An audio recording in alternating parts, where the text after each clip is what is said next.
প্রিয় শিক্ষার্থীরা, কেমন আছো সবাই? আশা করছি ভালো আছো। ইংলিশ প্লাস একাডেমি চ্যানেলে তোমাদেরকে আরো একবার স্বাগতম। আজকে আমি যে ক্লাসটা নিয়েছি বরাবরের মতো আসলে এই পর্যায়ক্রমে প্রায় অনেকগুলো ক্লাস নিয়ে আসছি মূলধন বাজেটিং এর উপর, অর্থাৎ মূলধন আয় ব্যয় প্রাক্কলন যেই চ্যাপ্টারটা আছে সেই চ্যাপ্টারটার উপর। তো আজকে যে ক্লাসটা আমি নিব সেই ক্লাসটা একটু ভিন্নধর্মী হবে। ভিন্নধর্মীটা হচ্ছে কি, এ পর্যন্ত আমরা যে ক্লাসগুলো নিয়েছিলাম সেই ক্লাসগুলোতে একটা ক্লাসের মধ্যে আমি কি পেয়েছিলাম, গড় মুনাফার হার এবং পেব্যাক নির্ণয়, এই দুইটা একসাথে করেছিলাম। তো আজকেও আমি যে ক্লাসটা নিব সেই ক্লাসটার মধ্যে গড় মুনাফার হার এবং পেব্যাক দুইটাই নির্ণয় করব। তবে এখানে কিছুটা ভিন্ন আছে, যে ভিন্নটা আমি আমার যখন কাজ করব তখন দেখিয়ে দিব। তো শুরুতেই আমরা একটু উদ্দীপকটা দেখে ফেলবো। আর উদ্দীপকটা দেখার আগে ছোট্ট একটা রিকোয়েস্ট, সেটা হচ্ছে তুমি যদি আমার চ্যানেল নতুন হয়ে থাকো তাহলে আমার চ্যানেল আমার বাটনটি রয়েছে সেই সাবস্ক্রাইব বাটনটি একটু ক্লিক করে দাও এবং পাশের বেলটি বাজিয়ে দাও। আর যদি তুমি এর আগে আমার চ্যানেলে সাবস্ক্রাইব করে থাকো তাহলে তোমার জন্য অসংখ্য ধন্যবাদ। তো প্রিয় শিক্ষার্থীরা, যে উদ্দীপকটি রয়েছে এখানে একটু ভালো করে খেয়াল করব। কি বলছে? জনাব সেলিম একটি প্রকল্পের কথা ভাবছেন। জনাব সেলিম একটি প্রকল্পের কথা ভাবছেন। আয় ব্যয় প্রাক্কলন থেকে জানা যায় প্রাথমিক বিনিয়োগ 50 লক্ষ টাকা। তাহলে প্রাথমিক বিনিয়োগ কত? 50 লক্ষ টাকা। প্রকল্পটির মেয়াদকাল হচ্ছে 4 বছর। 4 বছরের করপূর্ব আয় যথাক্রমে প্রথম বছর 10 লক্ষ টাকা, দ্বিতীয় বছর 15 লক্ষ টাকা, তৃতীয় বছর 10 লক্ষ টাকা, চতুর্থ বছর 18 লক্ষ টাকা। প্রতি বছর অবশ্যই 12 লক্ষ 50 হাজার টাকা। প্রকল্পের কর 50%। প্রিয় শিক্ষার্থীরা, একটা বিষয় ভালো করে খেয়াল করো যে এখানে 4 বছরের কর পূর্ব আয়, 4 বছরের কর পূর্ব আয় বলেছে কত? যথাক্রমে 10 লক্ষ, 15 লক্ষ, 10 লক্ষ, 18 লক্ষ। ঠিক আছে। আবার এখানে বলছে প্রতি বছর অবশ্যই হচ্ছে কত? 12 লক্ষ 50 হাজার টাকা। তার মানে প্রতি বছর যদি অবশ্যই 12 লক্ষ 50 হাজার টাকা হয়, তাদের স্বাভাবিক কর পূর্ব আয় ওখানে কি করা হয়েছে? অবশ্যইটা বাদ দিয়ে লেখা হয়েছে। যদি আমরা কি করতে চাই, প্রাথমিক বিনিয়োগ না, দুঃখিত, যদি আমরা নগদ আন্তঃপ্রবাহটা বের করতে চাই, মানে কি করার জন্য? পেব্যাক নির্ণয় করার জন্য যদি আমরা নগদ আন্তঃপ্রবাহটা বের করতে চাই, তাহলে অবশ্যই সেক্ষেত্রে আমাকে কি করতে হবে? আমাকে প্রত্যেকটা বছরের টাকার সাথে কি করতে হবে? 12 লক্ষ 50 হাজার যোগ করতে হবে, অবচয়টা যোগ করতে হবে। কেন? কারণটা হচ্ছে অবচয়টা বাদ দিয়ে এখানে কি হয়েছে? 10 লক্ষ হয়েছে, এখানে 15 লক্ষ হয়েছে, এখানে 10 লক্ষ হয়েছে, এখানে 18 লক্ষ হয়েছে। তো আজকের ভিন্নতা হচ্ছে এটাই। আমি যখন ঘ নম্বর অঙ্কটা করব তখন তোমরা বুঝতে পারবে যে আজকের অঙ্কটা ভিন্নতার কিরকম, সেটা তোমরা বুঝতে পারবে। তো চলো আমরা দেখি প্রথমে ক নম্বর প্রশ্নটা দেখি। ক নম্বর প্রশ্ন বলা হচ্ছে কি, মূলধন বাজেটিং এর সহজ পদ্ধতি কি? মূলধন বাজেটিং এর সহজ পদ্ধতি হচ্ছে গড় মুনাফার হার নির্ণয়। গড় মুনাফা হার নির্ণয় পদ্ধতিটা, এটা হচ্ছে সবচেয়ে সহজ পদ্ধতি। এরপরে অর্থায়নের সাফল্যের চাবিকাঠি কি? অর্থায়নের সাফল্যের চাবিকাঠি অবশ্যই মূলধন বাজেটিং। হ্যাঁ, মূলধন বাজেটিং এর কারণে আমি বুঝতে পারবো যে আমি যে প্রকল্পটা হাতে নিচ্ছি সেই প্রকল্পটা লাভজনক হবে না এটা ক্ষতির কারণ হবে। তাহলে অবশ্যই কি অর্থায়নের সাফল্যের চাবিকাঠি মূলধন বাজেটিং। এবার গ নম্বর বলছে জনাব সেলিমের প্রস্তাবিত প্রকল্পের গড় মুনাফার হার নির্ণয় করো। তাহলে গড় মুনাফার হার নির্ণয় করতে হলে কি করতে হবে? বরাবর মতো আমি যে অঙ্কগুলো এর আগে করেছিলাম, যে ক্লাসগুলো, সেই ক্লাসগুলোর মতোই মূলধন বাজেটিং গড় মুনাফার হার নির্ণয়ের জন্য প্রথমে একটা সারণী করে ফেলতে হবে। তাহলে এখানে গ নাম্বার লিখলাম, প্রথমে একটা সারণী করে ফেলবো খুব দ্রুত। সারণীর উপরে লিখে ফেলবো কর পরবর্তী আয় নির্ণয় সারণী। হ্যাঁ, লিখে ফেললাম। এরপর কি করলাম?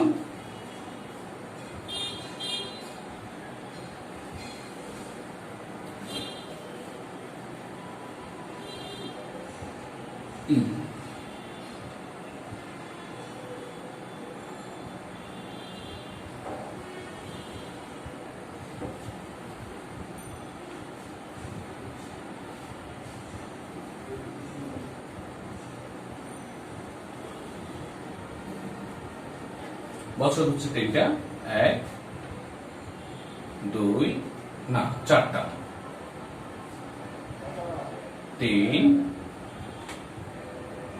4, 4টা বছরের জন্য কি করে ফেললাম, সারণী এঁকে ফেললাম।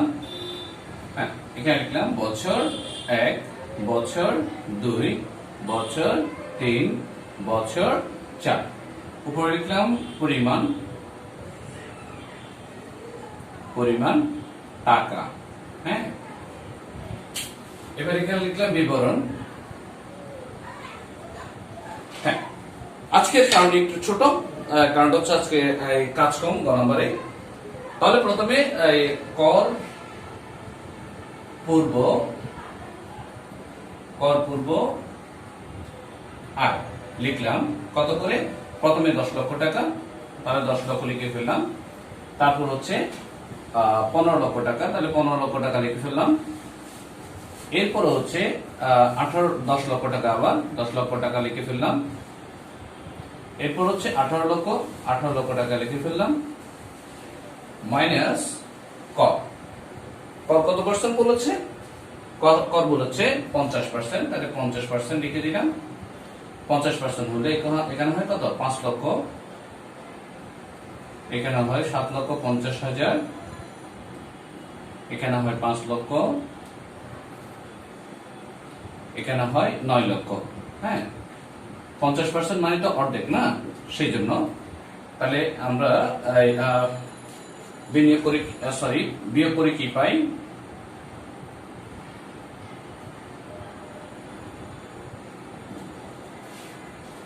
বিয়োগ করে পাচ্ছি, এখানে পাচ্ছি 5 লক্ষ, এখানে 7,50,000, এখানে পাচ্ছি 5 লক্ষ, এখানে পাচ্ছি 9 লক্ষ।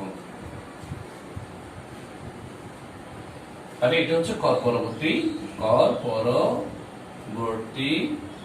আয়। হ্যাঁ, আমাদের আজকের গ নম্বরের কাজটা খুবই কম, দ্রুত করে ফেলতে পারবো। তো সুতরাং গড় মুনাফার হার। হ্যাঁ, গড় মুনাফার হারের জন্য এখানে আমি 100 দিয়ে কি রেখে দিলাম, দুইটা লাইন লেখার জন্য রেখে দিলাম। এবার প্রথমে বের করব কর পরবর্তী গড় আয়, গড় আয়। তাহলে কত, এগুলো যোগ করে ফেলবো, এখানে ক্লোজ করে দিব প্রত্যেকটা।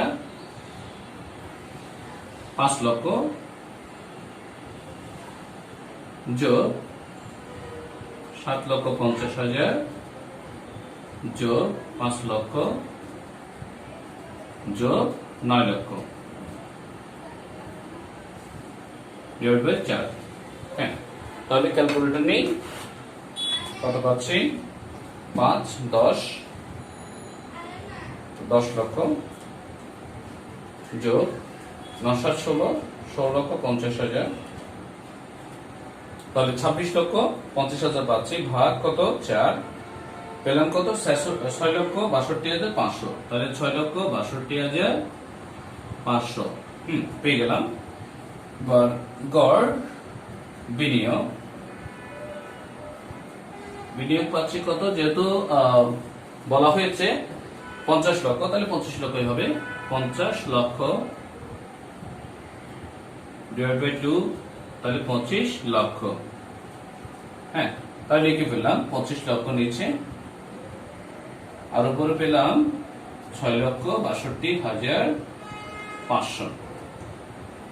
তাহলে কি পাচ্ছি, ইন্টু 100 ভাগ কত, 2 লক্ষ, সরি 25 লক্ষ, 26.5 ইকুয়াল 26.5%।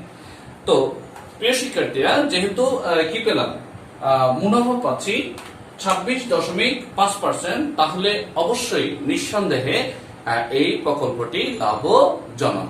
এখন প্রশ্ন হচ্ছে ঘ নম্বরের প্রশ্ন। ঘ নম্বরে যেটা বলছে পেব্যাক সময় নির্ণয় করে প্রকল্পটিতে বিনিয়োগের যৌক্তিকতা কি করো, বিশ্লেষণ করো। কারণ সময় তো বেঁধে দিয়েছে কয় বছর, 4 বছর। এখন এই 4 বছরের মধ্যে টাকাগুলি ফেরত আসছে কিনা সেটাও একটু চেক করতে হবে। আর সেটা যদি আমরা চেক করতে চাই তাহলে আমাদেরকে কি ঘ নম্বর করতে হবে, ঘ নম্বরের আনসার করতে হবে। তাহলে প্রিয় শিক্ষার্থীরা, আশা করছি তোমরা ঘ নম্বরটা সঠিকভাবে বুঝেছো। এবার ঘ নম্বরের জন্য তাহলে কি করব, প্রথমে ঘ নম্বরের সারণীটা মুছে দিলাম।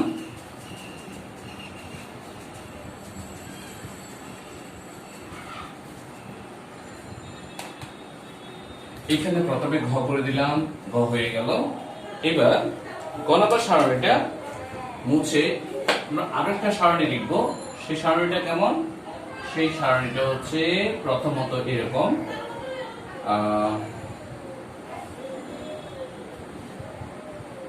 এইটা হইলেই হবে।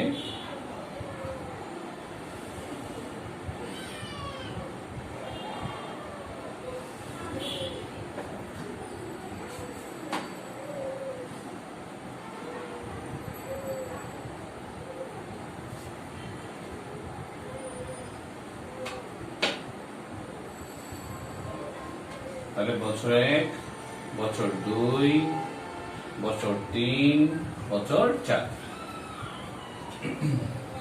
এটা হচ্ছে কি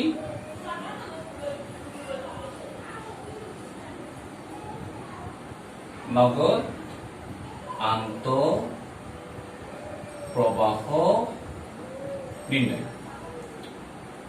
নির্ণয় অথবা প্রাথমিক আয় যেটা সেটা নির্ণয় সারণী।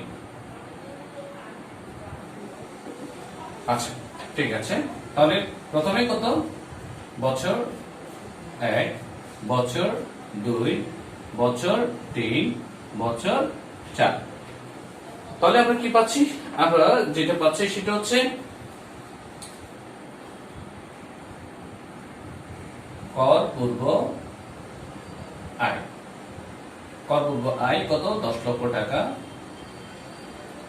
15 লক্ষ টাকা, তারপর 18 আবার 10 লক্ষ টাকা,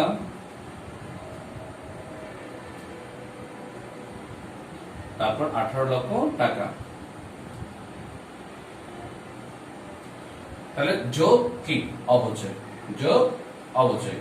সবসময় তো অবচয়টা বিয়োগ করি, কিন্তু এই ক্ষেত্রে অবচয়টা যোগ করছি কেন, কারণটা হচ্ছে প্রাথমিক আয় থেকে আমরা অবচয়টা বিয়োগ করার পর পাই কর পূর্ব আয়।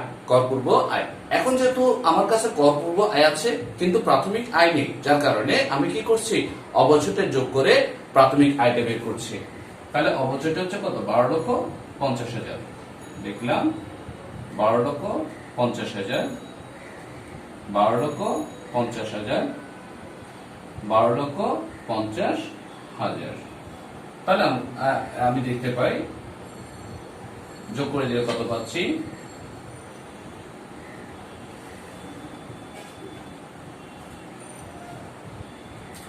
এখানে হচ্ছে কত, 22,50,000, এখানে হচ্ছে 27,50,000, এখানে হচ্ছে 22,50,000, আর এখানে হচ্ছে 30,50,000। হ্যাঁ, তাহলে এখন কি পেয়ে গেলাম, এখন পেলাম প্রাথমিক আয়, যেটা দিয়ে আমরা কি করব, অর্থাৎ নগদ আন্তঃপ্রবাহটা পেয়ে গেলাম, যেটা দিয়ে আমরা কি করব, এই পেব্যাকটা নির্ণয় করব। এবার পেব্যাক সারণীটা আনতে হবে।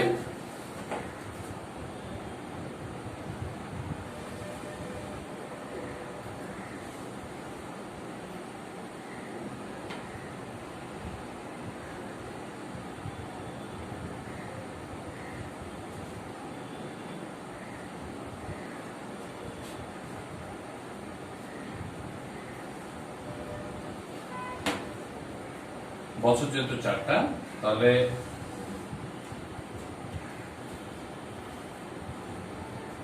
1,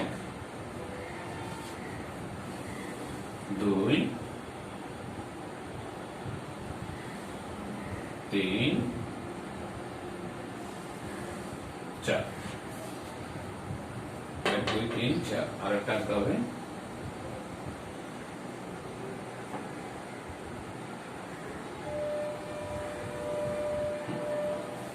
এবার প্রথম হচ্ছে বছর, তারপর হচ্ছে নগদ আন্তঃপ্রবাহ, তারপর হচ্ছে ক্রমজড়িত আন্তঃপ্রবাহ। লিখলাম বছর, নগদ আন্তঃপ্রবাহ, তারপর ক্রমযোজিত নগদ আন্তঃপ্রবাহ। এখানে আমরা লিখলাম পেপেক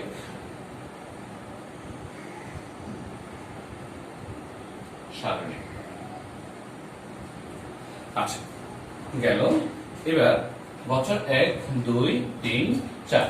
তাহলে প্রথম বছর কত? প্রথম বছরের উপর থেকেই পাচ্ছি 22,50,000 টাকা, তারপর 27,50,000 টাকা, তারপর 22,50,000 টাকা, তারপর হচ্ছে 30,50,000 টাকা। এবার কি করবো? ক্রমজড়িতটা করে ফেলবো। তাহলে এটাই দিকে বসিয়ে দিলাম 22,50,000, তারপর এটার সাথে যোগ হলে 22 আর 27 যোগ হলে হয় 47 48, তাহলে 48 লক্ষ। 48 লক্ষের সাথে যোগ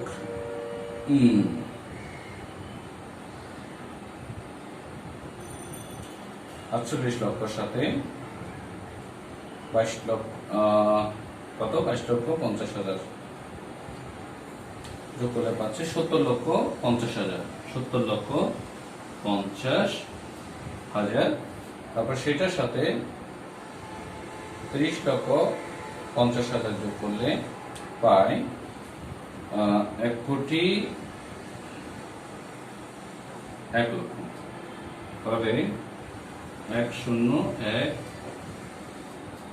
হ্যাঁ 1,01,00,000। তাহলে এখন আমরা কি করব? সুতরাং পেব্যাক ইকুয়াল কি জানি? প্রথমে এনসিও মাইনাস সি, তারপর ডিভাইড বাই ডি। তো প্রথমে কি করব? এটা কোথায় আছে? যেহেতু প্রকল্পের ইয়ে কত, বিনিয়োগ কত, প্রাথমিক ব্যয় হচ্ছে 50 লক্ষ টাকা। তাহলে আমাদেরকে কি দেখতে হবে? 50 লক্ষ টাকার কাছাকাছি কোন বছরে টাকাটা এসেছে। দেখতে পাচ্ছি দ্বিতীয় বছরে কত? 48 লক্ষ টাকা। তো সুতরাং এটি হচ্ছে কি এই বছরেই প্রকল্পের কাছাকাছি টাকা চলে এসেছে। সো এটাকে আমরা লিখবো সি। এরপর এই বছরটা কোনটা? দ্বিতীয় বছর, সো এটাকে লিখবো আমরা এ। এরপর পরবর্তী বছরের যে নগদ আন্তঃপ্রবাহ সেটা হচ্ছে কত? 22,50,000, আর এটাকে লিখবো ডি। তাহলে কি পেলাম? এ পেলাম, সি পেলাম, ডি পেয়ে গেলাম। এবার পাইনি কি? পাইনি এনসিও। পেয়েছি, এনসিও অনেক আগে পেয়ে গেছি। এনসিও হচ্ছে 50 লক্ষ টাকা। কত টাকা? 50 লক্ষ টাকা। তাহলে লিখলাম 2 প্লাস 50 লক্ষ টাকা মাইনাস 48 লক্ষ টাকা और 22,50,000 টাকা ইকুয়াল 2 প্লাস কত পাচ্ছি এখানে? 50 লক্ষ টাকা থেকে 48 লক্ষ গেলে আর থাকে 2 লক্ষ টাকা, নিচে হচ্ছে 22,50,000 টাকা ইকুয়াল। তাহলে কি করব? 2 লক্ষকে ভাগ করব কত দিয়ে? 22,50,000 দিয়ে, এবং এটার সাথে যোগ করব কত?